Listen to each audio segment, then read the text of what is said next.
by any means. It's just sharing with you this is what's going on. So new options. Because of all this change, we're starting to see, in the past, we always had, if we were filling out a death certificate, it was going to be burial, cremation, or body donation. Now, body donation would be like if you're donating your body to the University of Minnesota or to Mayo Clinic. So there were three options. Back in 2006, there's another one that came on, which was alkaline hydrolysis or green cremation. That's what I'm going to share with you right after this. Natural cemeteries, this still falls into burial, but we're starting to see a push towards these natural cemeteries, no burial vault. Some are in more of a wooded setting, even more of a prairie setting. We're starting to see this take off. Even very conservative places like Resurrection Catholic Cemetery, I would see that as being one of the most conservative places around, now has a natural burial section. Fascinating to see. And then the most recent one, and this is just in fact in the last 3-4 months, Minnesota allowing for composting. It's currently not done here yet, but it is out in Seattle. And for families wishing to have that, the body is actually transported out west to where it is being done at this point. So these are some of the new things. So what I am going to share, most of all, is this idea of green cremation. So I shared that there's this connection to Minnesota. Well, it started at the Mayo Clinic. Now, the process itself has actually been around for years and years. It was patented back in 1888 for a slightly different purpose. But Mayo Clinic has a body donation program. And they were outsourcing all of once all the studies were done, they were outsourcing the cremation to local funeral homes. At one point, they decided, we're going to bring that in-house just because we're Mayo and we kind of like to do things in-house. And they looked at all the different options that were available, and they said, there's this really unique one.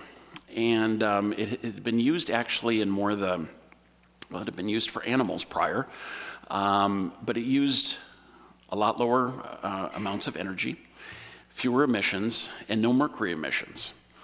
And so they then decided this is something that we're going to do. They did not have to have it brought to the Minnesota State Legislature, but they did it anyway, and made Minnesota the first state in the country back in 2006 to allow for this third form of disposition called alkaline hydrolysis. And there was, so in 2006, all of a sudden it began here in Minnesota. As I shared, I'll just take you briefly through the history of it. 1888, the process was patented. It had been used for many, many years by the USDA and the CDC for dealing with some of the more difficult pathogens. I don't know if ever you remember when in England they had mad cow disease. And mad cow disease became a very big thing over there. They were cremating all of these cows and could not figure out why all the local farmers were having cows that were starting to get mad cow disease. Well, they found out that flame cremation does not kill the pathogen. Now, this process did.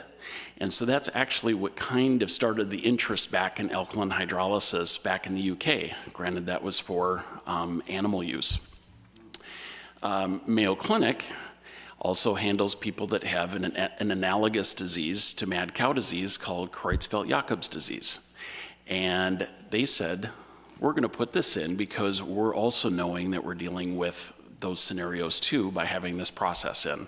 Again, also using lower amounts of energy, fewer emissions, no mercury emissions, and that's kind of what got that moving forward. So they first looked at putting it in and installed it in 2005. And then, as I mentioned, in 2006, it was added to the Minnesota state law. In Mayo's first year, they put this out to all their families saying you can either choose alkaline hydrolysis, flame cremation, or burial. And they had 124 out of 126 of those families that chose that internal process of this alkaline hydrolysis. So that was kind of our indication that this might be something that people like.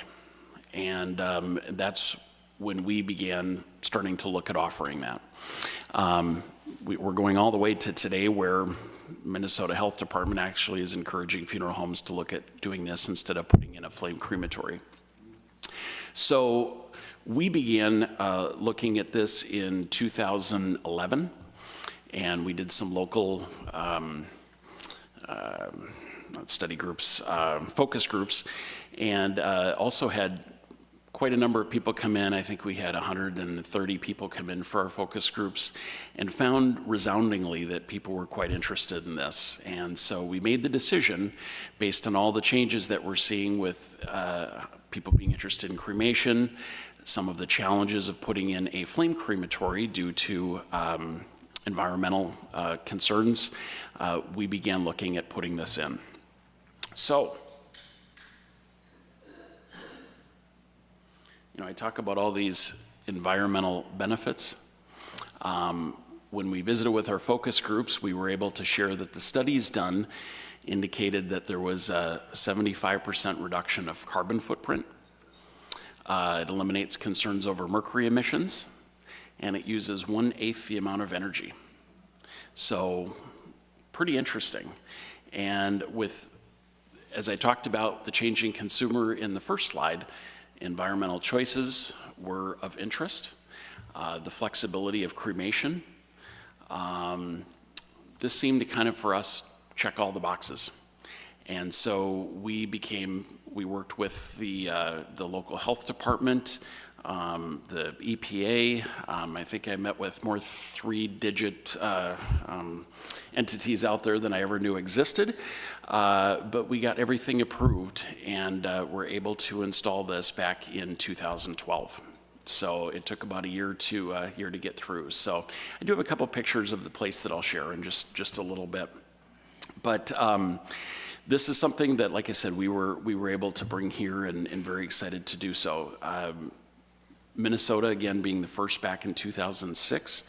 Today, if you look across the country, there's roughly half the states that now have this legal, and that continues to change year by year. I think there's another 10 that are up over the next 12 months. So it's pretty dynamic when you look at the amount of changes there. One of the questions we always get is kind of a first question is, so my family has chosen flame cremation in the past. What does this change for me?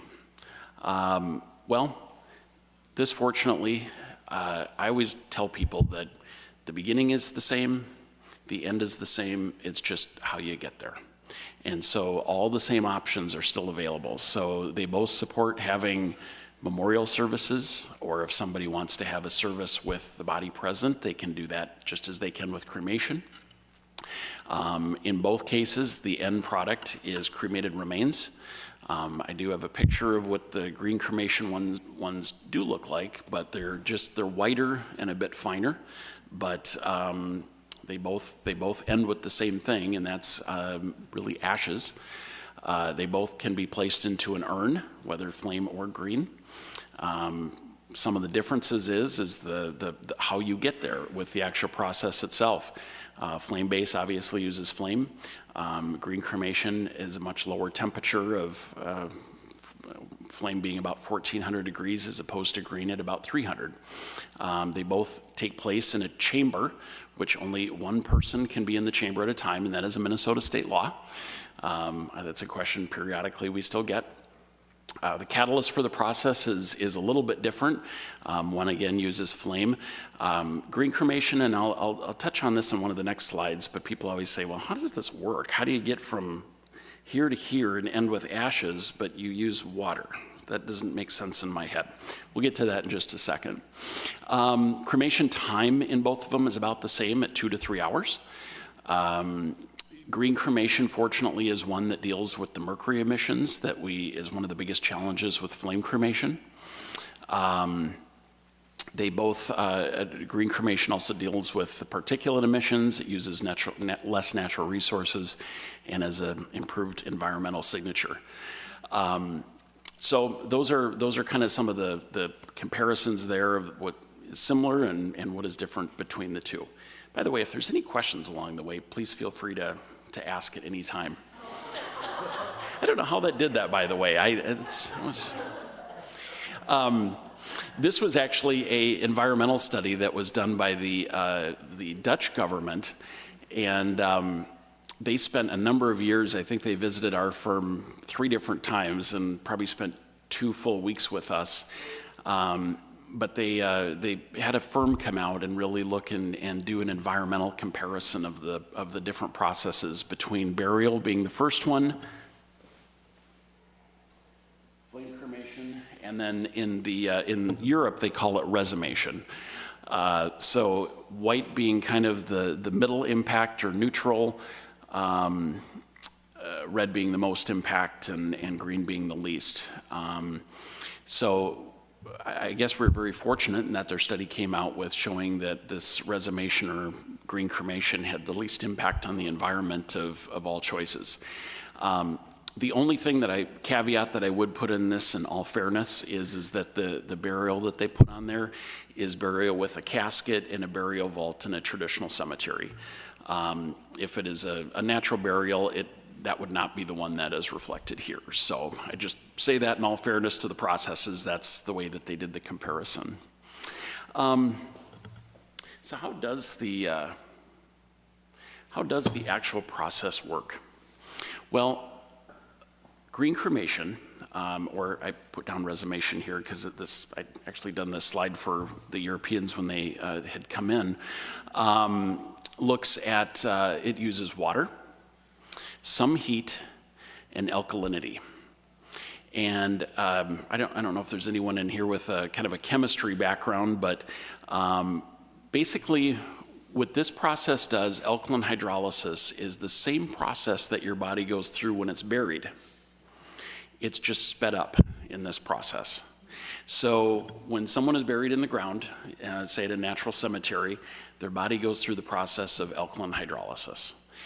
What this does is it creates the perfect environment for it to happen much faster. So instead of taking a couple years, it takes a couple hours.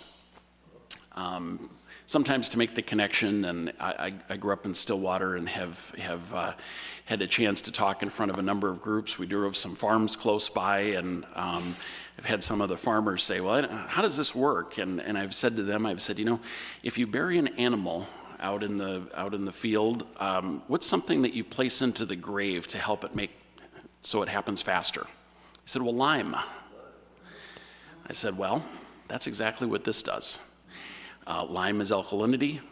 This uses potassium hydroxide for alkalinity. All it does is take that natural process and speed it up.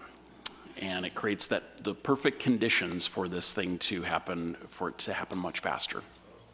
That's why some people, when I point to it on the bottom, actually call it natural cremation, because it speeds up the natural process. So anyway, I have a very brief graphic that was put together. I hope it's okay to show, but it actually, sometimes people, it doesn't always make sense until you can kind of see how it works, and it's done very tastefully. So it takes about 1 minute. I'll show that to you.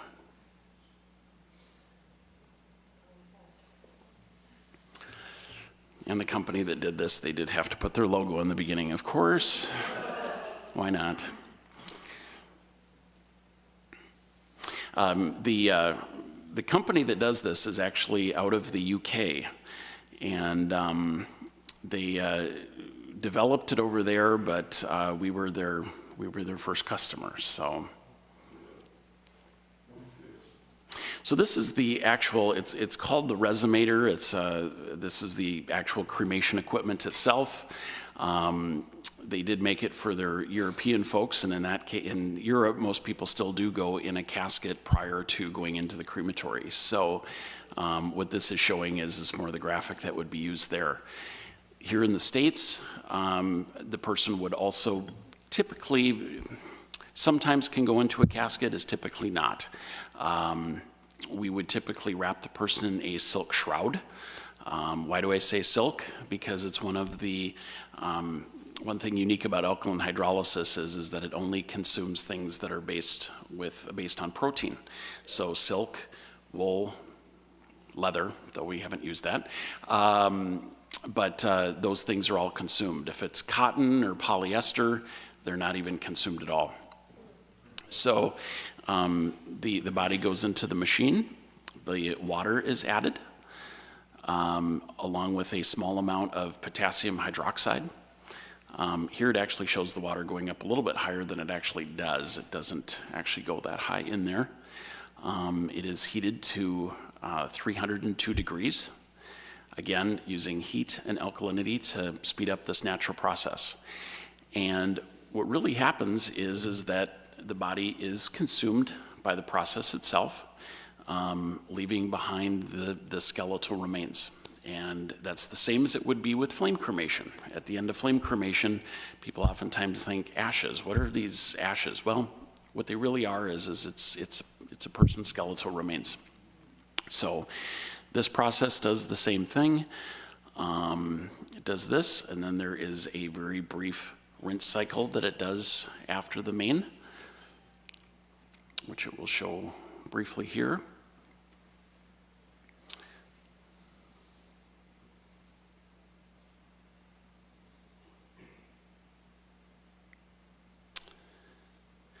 And then the remains are taken out of the machine, and they are actually processed just like they are in the same kind of machine that would process the skeletal remains after flame cremation. So in the very end, we get ashes. So that is about the amount that's there. They're about somewhere between 8 and 12 pounds, which would be similar to flame cremation. And this is what the family can choose to any of the different options. So all options are available afterwards. It's really mostly bone. It is. Yep. And again, that's the same way as it is with flame cremation. The question so it is mostly bone that's at the end. And in both cases, that is mostly what is left. Question? What is the process of dealing with the bones after? You said it's the same as... Oh, yeah. So the skeletal remains actually go into a processor, which is just a machine that, I don't know even always the best way to put it. It basically grinds them, pulverizes them. You could actually, frankly, do them with your hand because they're that lightly held together at that point. But then they're basically just processed down to this almost white powder that's left behind. Yes? Is fuel required to heat and dry to ash any differently than within heat normal cremation? Yep. So the question was, is there fuel that's used at the end for both heat for the actual process itself and for the drying process? Yes, those are the 2 points that energy is consumed throughout the process. Is for the heating to the 300 degrees and then the drying after that. So that's why it's not 100% reduction with this process. It's a 75% reduction because there still is energy that's used. So here's where it actually takes place. So this is out at our Stillwater location, and we developed this, what I hope is a very nice, comforting feeling room for people to come into. When you're the first into something, you want to also have people feel like you're not just experimenting or trying something, and so we used the architect that did the rest of the building, and we said we want to create an area that tells people that this is something that we're committed to in the long run, and so this is our viewing area that we have. There's a round room that's kind of that we're looking into this from, where people can have a private viewing ahead of time or whatever they wish to have. So we also do quite a few tours there. Being one of the first, it has offered us some real opportunities as far as helping to get others in the world started. In fact, back in 2013, we were on the BBC and Time Magazine and Wall Street Journal, New York Times. It was all over. It's this new process, and I think people are always I think talking about death and options, it's always one of those subjects that is a little bit taboo, and yet people are really fascinated by. And so with this being something that was so new, it did generate a lot of interest at that time. So, okay, I'm sorry. I didn't know. Okay, so maybe this is coming at the end, or maybe you already addressed it, but I think like most of us here, we're organ donors. So, and also there's the option to donate your body to the university for Yes. whatever they do with it. And I haven't signed up for that yet, but it's on my to-do list. So I'm just wondering how those two things jive with this. Sure. So the question, yeah, you were on the mic. So as far as if someone is an organ donor, I just want to let everybody know organ donation is compatible with every option.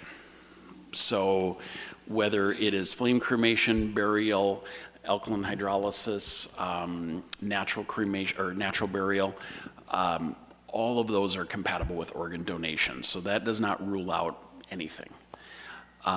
If someone is donating their body to science, say at the University of Minnesota or at Mayo Clinic, if it's at Mayo Clinic, it will be using this process. It would just be at Mayo Clinic. If it's at the University of Minnesota, typically they handle that on their own over there, and they would be using flame cremation. They have had a couple families that have made special requests, and it has come to us, and we have been able to do it.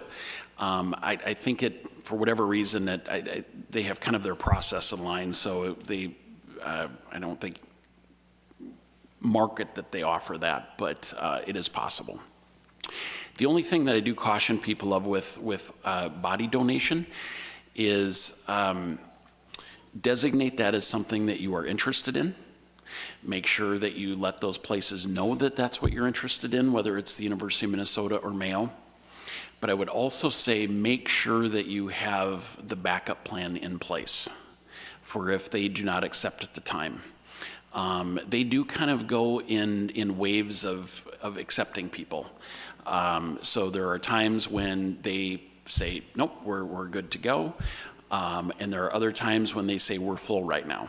And so we just always tell people, make sure that you've let them know that you have documented with Mayo or the University of Minnesota that you're interested in that. But then just also make sure your family knows what the backup plan is if they're not accepting at that time. So, or if it's God forbid, a type of death that would not allow for body donation. So. Next, I'm just going to share real quick about those other options, one being natural cemeteries. This one I always say there's, with someone that says I want a natural burial, this is sort of a shades of green.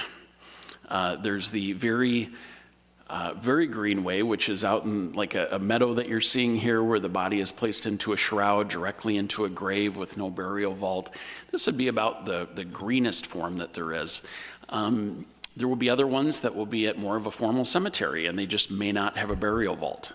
There's now a number of cemeteries that offer sections where they do not require burial vaults. Burial vaults are not a state law. It's a cemetery rule. So every one of them can look at it differently. So, and then there's people that will say, I just want a wood casket, and that's my version of green, and that's okay. So that's why natural cemeteries, there's a whole continuum of where that comes in. The newest in Minnesota, human composting. This actually is again, very new. We're on the forefront. There's not many states yet that have allowed for this. But what actually happens is that the body is placed into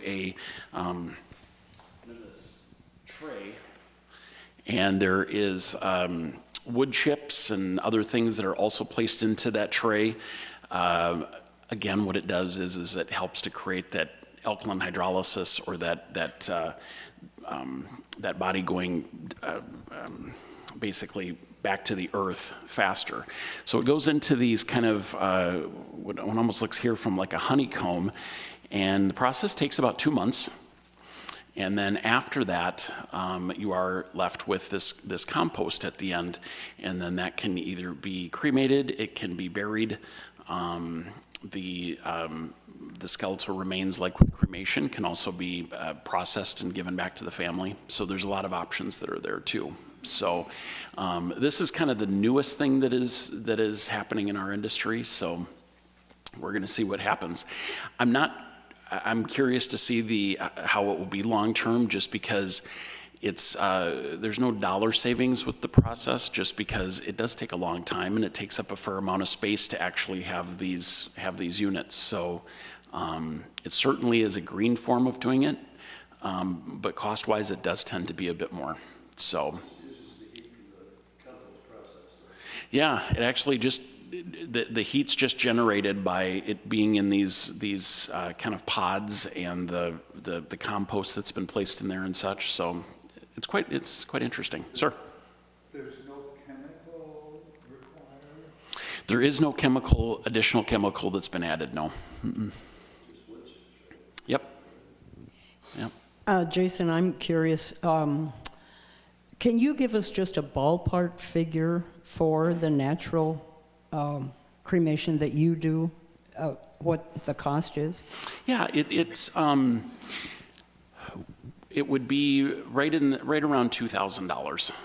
That's where it would be. So for our firm, we charge the same, whether it is flame cremation or whether it is green cremation. And part of that is when we put it in, we did not know how it was going to be accepted.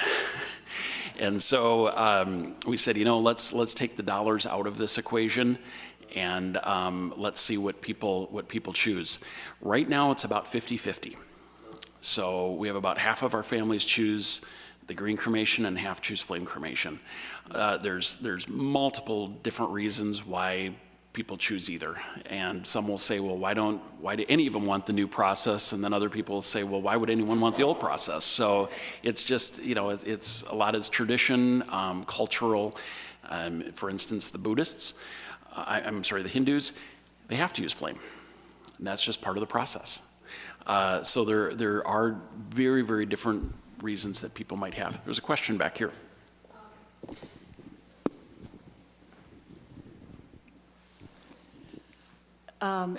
It's often, now you see with ashes, people will send them away to have mementos made, like with glass, memorials of various types are put into candles or various things. Is that still an option with this other form of It is. cremation? It is. Options for cremated remains. Thanks for the segue.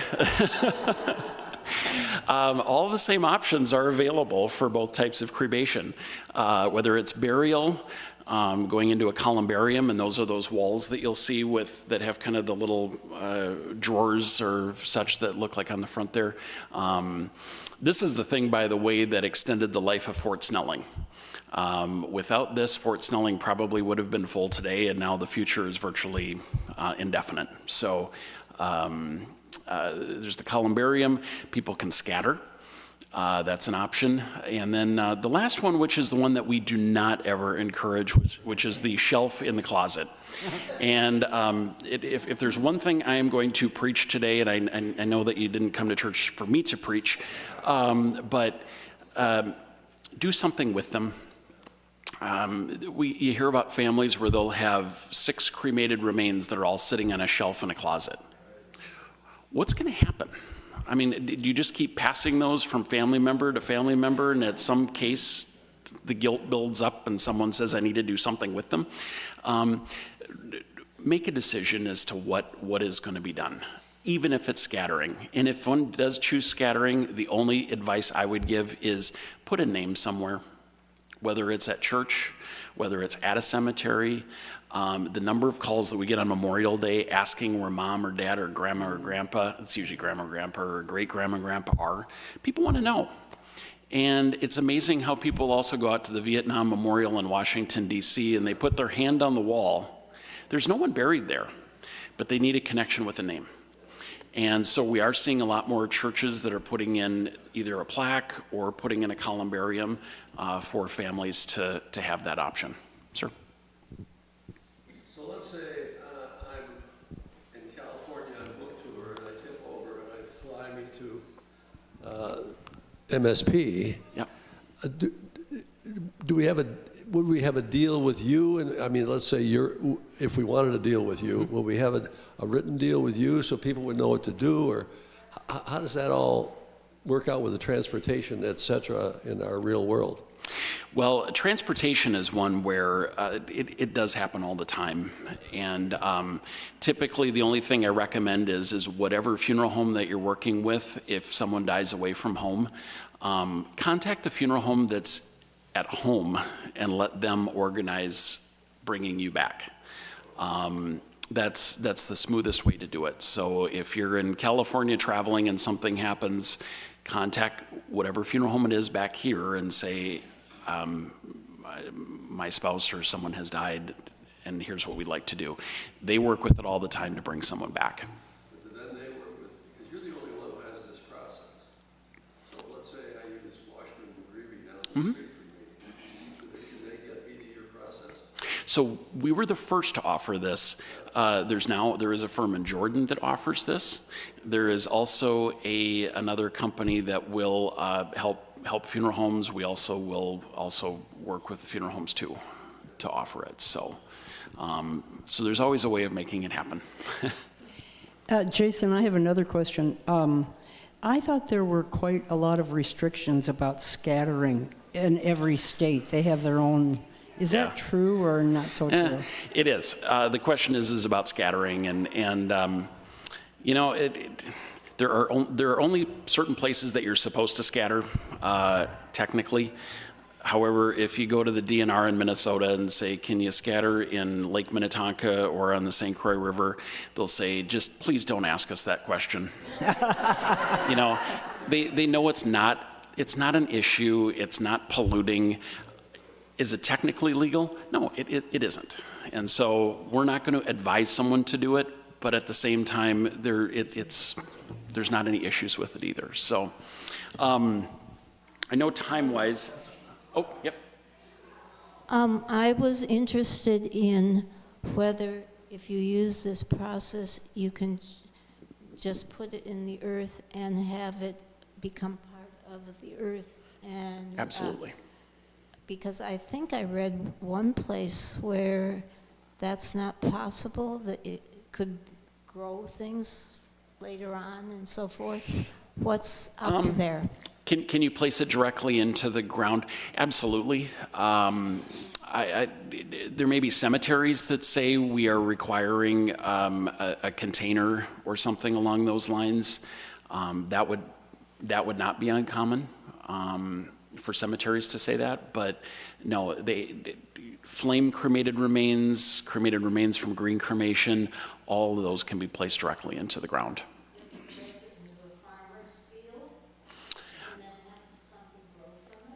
Can you have it in a farmer's field and have something grow from it? Absolutely. In fact, there's companies that will actually sell the trees to go in there that they'll grow from, so.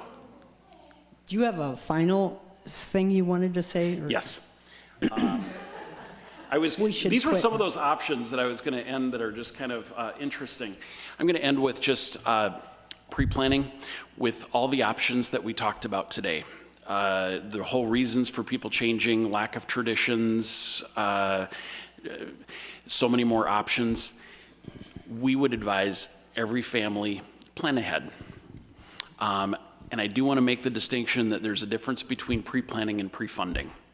If you don't want to pre-fund, don't let it keep you from pre-planning.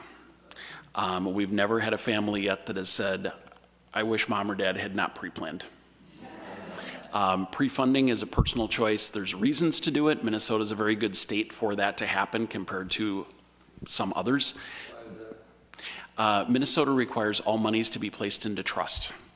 So all monies that when you pre-plan in Minnesota are put into a third-party trust, and it's safe. The money moves with you if you decide to move to California or whatever it is. So that part's good. But pre-planning, being able to get down your biographical information, service choices, body donation, getting those things written down just makes it so much easier for a child or someone that's going to come in and do the planning. Take the big things out of the equations that they can focus on the things to celebrate a life, the poster boards, the slideshow, the whatever it might be. Let them deal with that stuff, not whether, I think they said cremation. That's not a great place to start. So anyway. I have two things. We do need to quit. Let's have a nice round of applause for Jason. Thank you so much. Absolutely. So much. And to your question, and a lot of you, I think next week we have a session on land conservancy. There's a group at Mayflower that have really gotten into the concern about land conservancy and the burial options. And so 2 women will be here, and they're talking about the cemeteries where you can have a natural burial and all the different things that, and it's been rather controversial in these last couple of years in Minnesota. So next week, that is our program. And so thank you again, and Absolutely. we'll see you next week. Yes.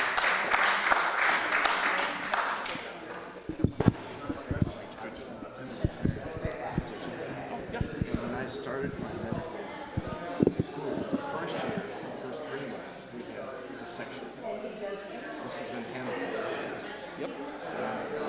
School told us very carefully all these bodies that were dissected came from a local big burial vault because they didn't know. And so we dissected these, and I presume the medical school put them back. They were saying because they were always